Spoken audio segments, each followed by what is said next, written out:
In Lanka, Ravan was a little unnerved.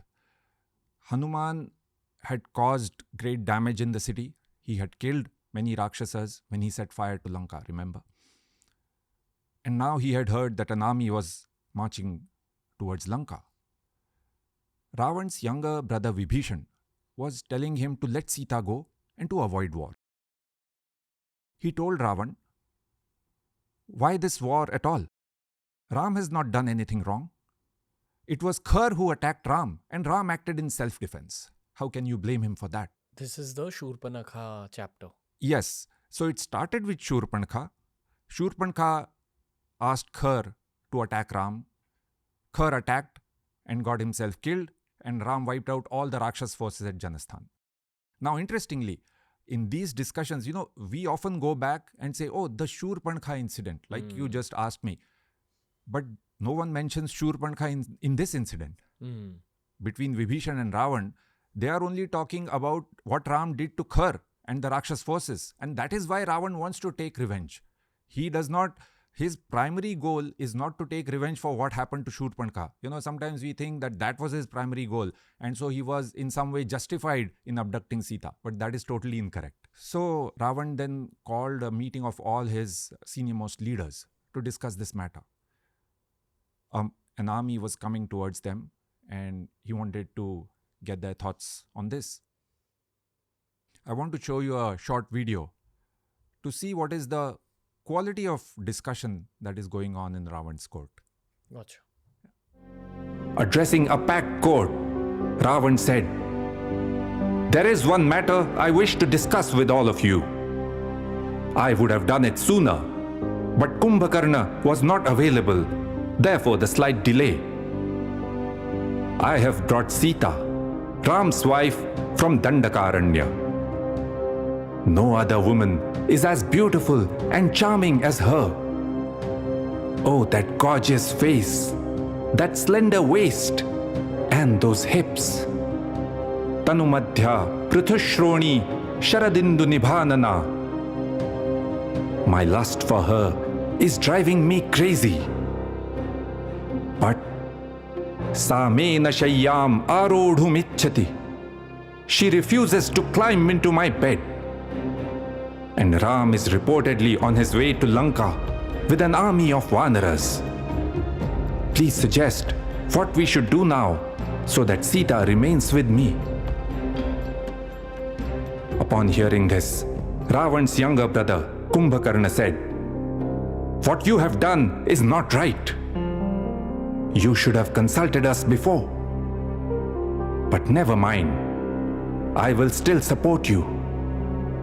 I will send off Ram to meet the Lord of Death, and Sita will be yours forever. My brother, enjoy life." Mahaparshva then spoke up. He did not think a woman's consent or otherwise mattered in any way.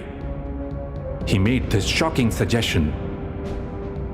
"A man is a fool if he finds a drink and does not drink it. Balat kukkutavrittena pravartasva mahabala akramya sitam vai tam bhungshva charamasva cha. O Lord, just force yourself on Sita as a rooster forces itself on a hen. Assault her again and again. Devour her and enjoy her." This is shocking. How could they say such things? Yes, Ravan's ideas on how women should be treated were shared by those he had collected around himself. Ravan liked what Mahaparshva said, but replied, "Let me tell you about an incident that happened a while back. I once crossed paths with the gorgeous Punjika Sthala. Afraid of me, she was trying to sneak away. But Sa prasahya maya bhukta krita vivasana tatah. I caught hold of her, stripped her, and ravished her. Afterwards, she looked like a trampled lotus. Lolita nalini yatha. For this, I was cursed by Lord Brahma. that if I ever violated another woman in such a manner, my head would split into 100 pieces. And therefore, I cannot force myself on Sita. Kind of stuff you can't show on national television.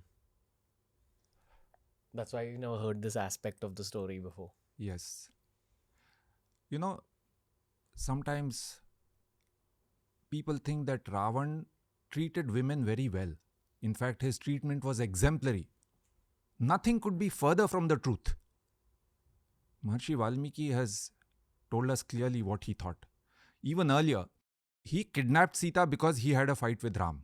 That's how it started, right? So he thought nothing on taking revenge on a man by kidnapping his wife. And at that time, you would recall, he grabbed her by the hair, dragged her to the Rath. Later on in Ashokvan, he was ready to punch her.